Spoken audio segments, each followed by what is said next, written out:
Глава 134. Все это время Селянь ощущал тоску из-за долгой разлуки, хотя разлука длилась всего несколько дней. Но когда выяснилось, что Хуачен не покидал его ни на день, а тайно находился рядом, настроение принца сделалось прекрасным, и все прежние опасения улетучились. От смеха принц просто не мог подняться с земли. «Хуачен, ГГ, ты решил позабавиться надо мной». Селянь поднял кисть и дощечку. «И ты осмелился это сказать? Ясно ведь, что Сань Лан первым решил надо мной позабавиться. Дай подумать. Ты был здесь с того момента, как я разбил печь», Хуачен восхищенно ответил. «Ах, это действительно так. ГГ, как ты узнал? Ты истинное божество». Селянь махнул рукой. «Какое божество? Сань Лан, если притворяешься кем-то, то делай это как следует, а не спустя рукава. Если бы я не догадался, вот тогда точно мог бы считаться божеством. А ведь я уж было решил, что на самом деле появился еще кто-то, способный съесть. КХМ. И, кстати, кто красивее всех? Кто сильнее всех? Кто всех богаче? Кем ты более всех восхищаешься?» «Ха-ха-ха-ха-ха-ха-ха-ха», Хуачен ласковым голосом произнес. «ГГ, давай забудем об этом». Селянь решительно отказался. «Нет. Я буду помнить вечно». В голосе Хуачена послышалась беспомощность. «ГГ, я очень рад, что заставил тебя улыбнуться, но неужели это правда настолько смешно?» Селянь, держась за живот, ответил. «Конечно. С тех пор, как я с тобой познакомился, заметил, что радость — это настолько просто. Ха-ха-ха-ха-ха-ха-ха-ха-ха-ха». Хуачен, услышав его слова, поморгал. Смех Селяня же немного утих, он тоже почувствовал, что последняя фраза прозвучала слишком откровенно, и даже ему самому сделалось от нее чересчур слащаво. Принц тихо кашлянул, потер уголки глаз и с трудом принял серьезный вид. «Ладно, без шуток, где настоящий Лан Ин? Почему ты решил занять его место? Скорее верни ребенка на место». Хуачен неторопливо ответил. «Я пригласил его погостить в призрачном городе». Что ж, раз Хуачен сам увел мальчика, Селяню ни о чем было беспокоиться. Он кивнул и хотел сказать что-то еще, но тут услышал, как скрипнула дверь. Из монастыря водных каштанов с руками за спиной вышла Линвэнь. «Ваше Высочество». Хуачен не собирался выдавать свою личность, Селянь тоже промолчал. Для всех Лан Ин по-прежнему оставался Лан Ином. Глядя на мрачное лицо Линвэнь, принц тоже невольно сделался серьезным, улыбка окончательно пропала с его лица. «Что случилось? С божеством? С Байцинем что-то не так?» «Нет, с ним все в порядке. Просто я, кажется, слышу с кухни странный запах». «Ваше Высочество, что творите?» Селянь тут же ответил. «Ах да. Варю». Подумав, Линвэнь тактичным тоном произнесла вовсе не тактичные слова. «Достаточно, Ваше Высочество. Что бы вы ни варили, должно быть, оно скоро переварится». Спустя 2 часа спустились сумерки. В монастыре водных каштанов за маленьким деревянным столом для подношений в круг уселись трое — Хуачен, Линвэнь и Цуань Ичжэнь.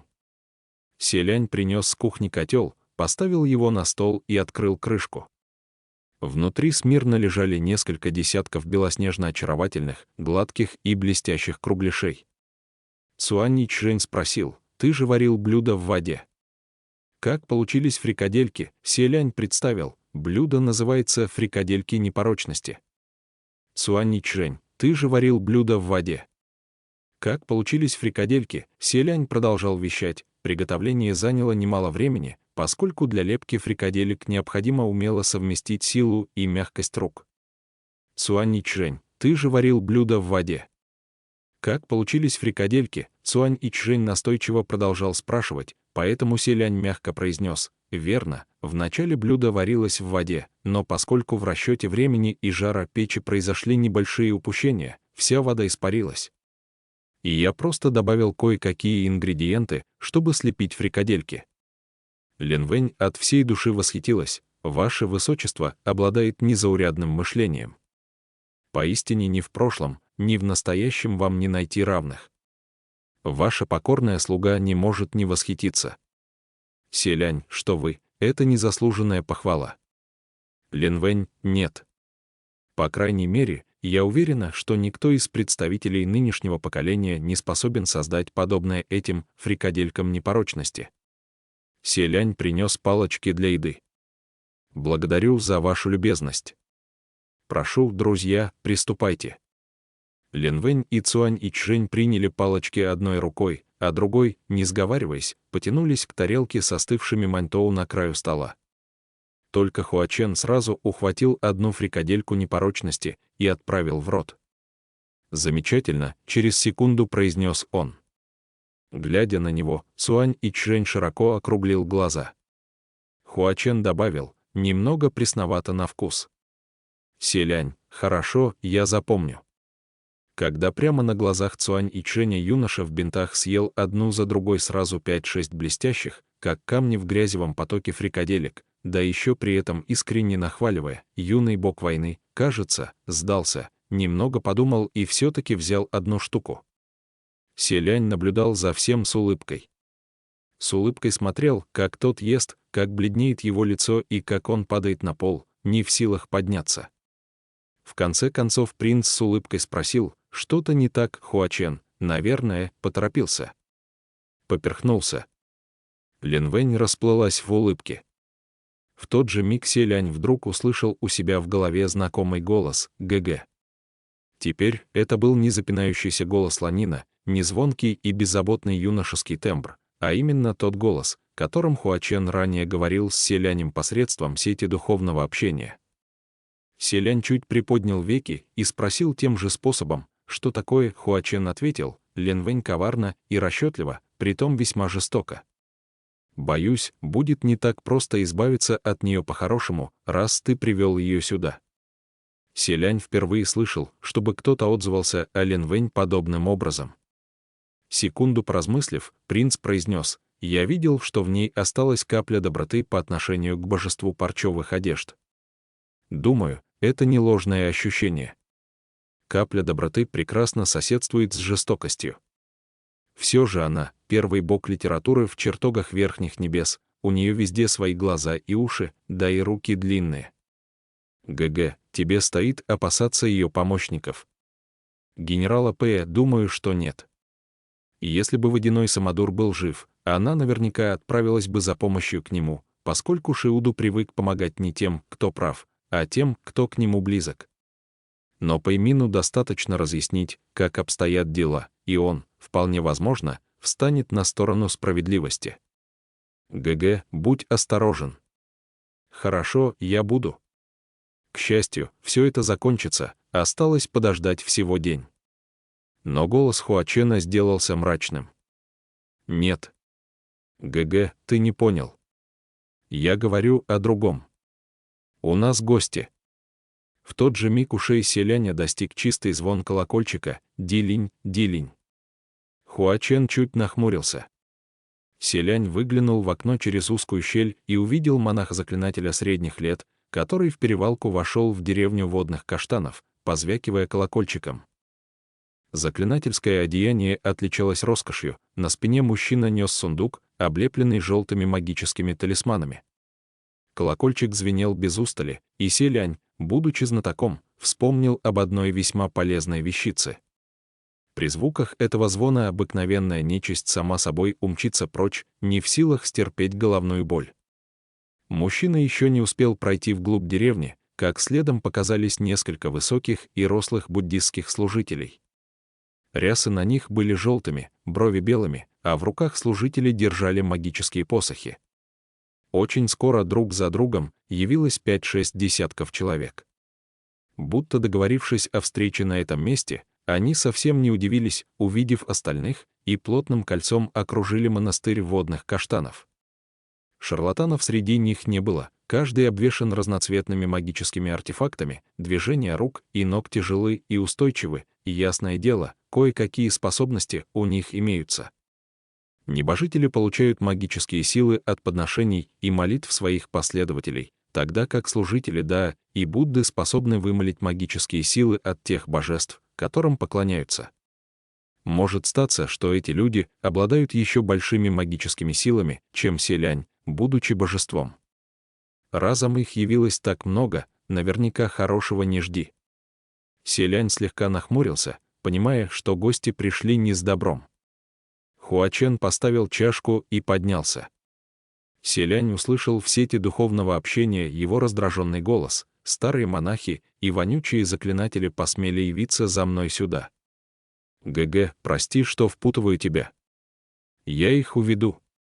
Селянь схватил его одним движением. «Не с места». Линвэнь, ничего не понимая, поинтересовалась, в чем дело. Селянь в сети духовного общения спросил Хуачена: «Не уходи. Честно ответь мне, открытие горы Тунлу сильно на тебя повлияло?» Хуачен: «Нет».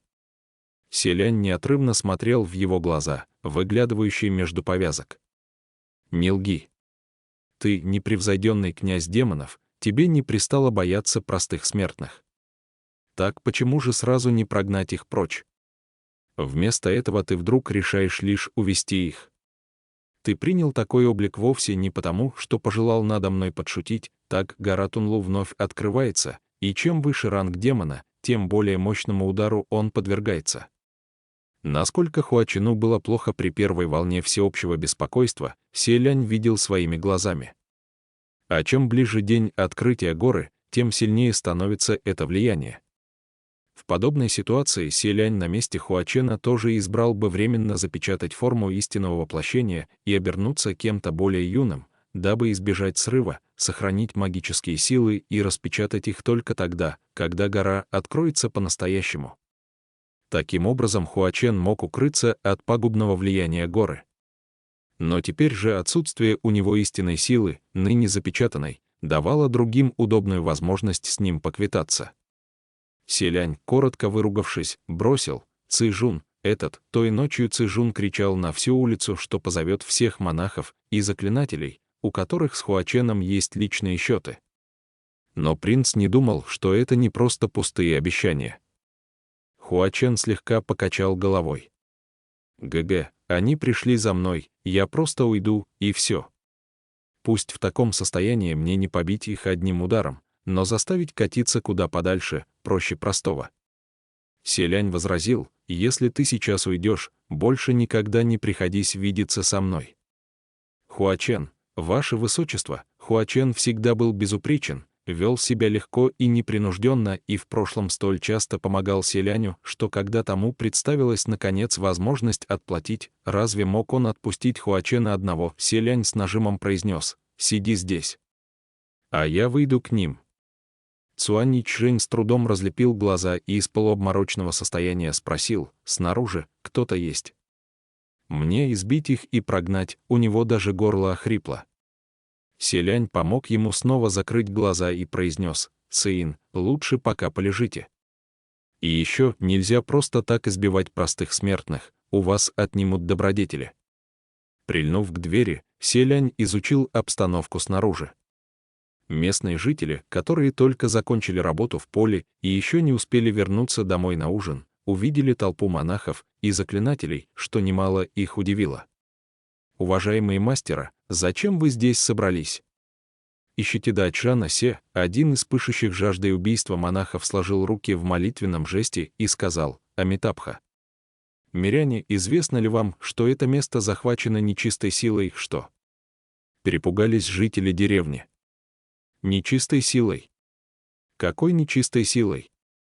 Другой монах туманно ответил: «Князем демонов, повергающим мир в хаос, которому нет равных ни в настоящем, ни в прошлом, жители. Но что же теперь делать?»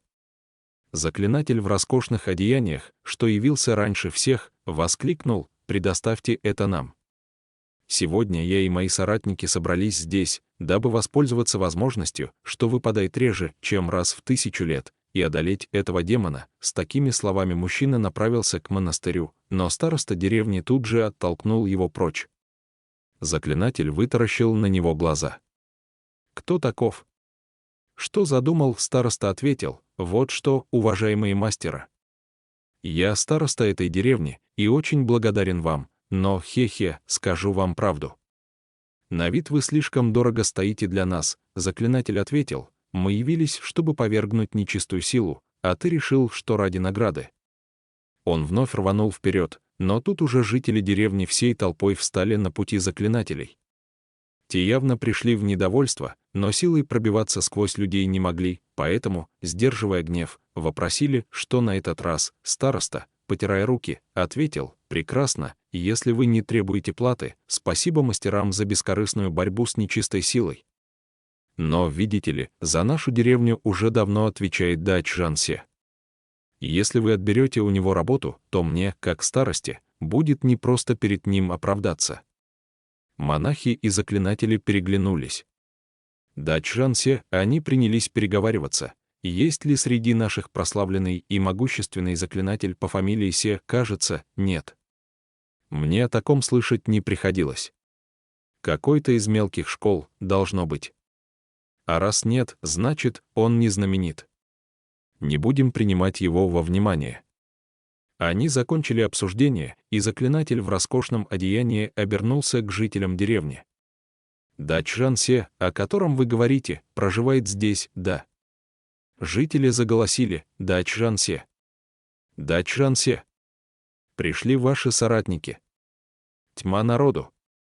«Вы дома?» Монах в желтой рясе сложил руки в молитве и заговорил: «Амитабха! Дома ли Дач-Жан-Се, не так уж важно. Но темная тварь прямо сейчас прячется именно в этом монастыре». Жители поразились: чего? Как раз, кстати, Селянь небрежно толкнул дверь и вышел. «Я здесь».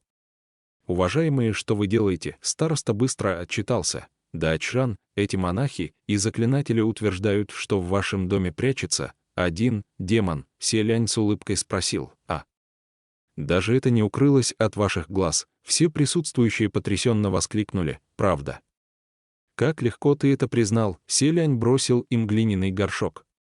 «Верно, здесь действительно прячется демон». Заклинатель поймал горшок и вначале очень обрадовался, но потом открыл сосуд, и улыбка его осыпалась с лица.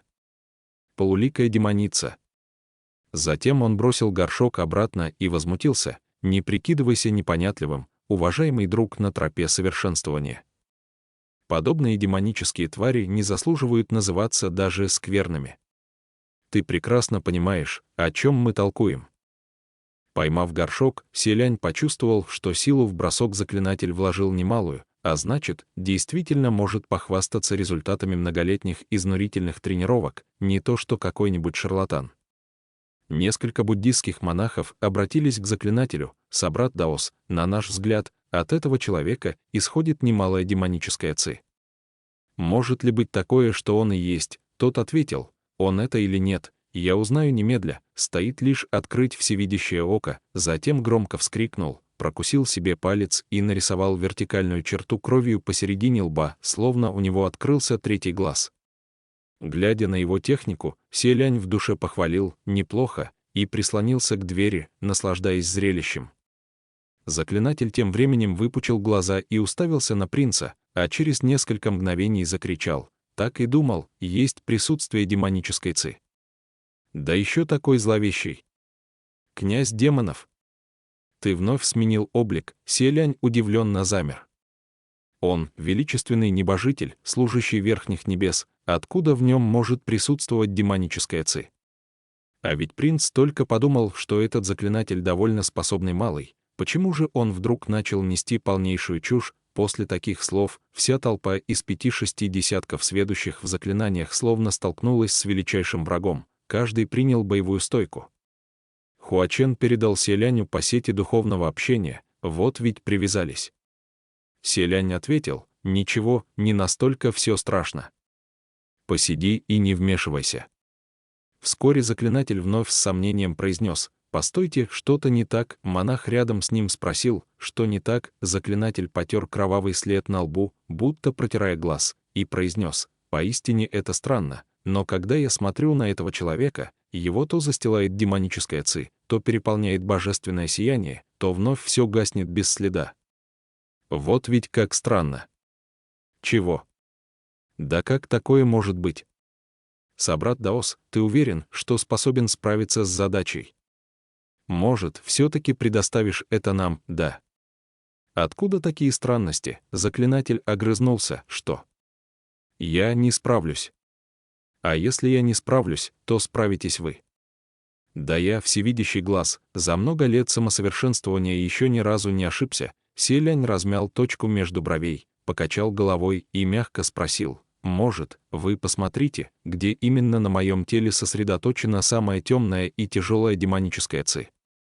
Всевидящий глаз вновь с силой потер лоб, присмотрелся и через секунду уверенно выдал: «На губах».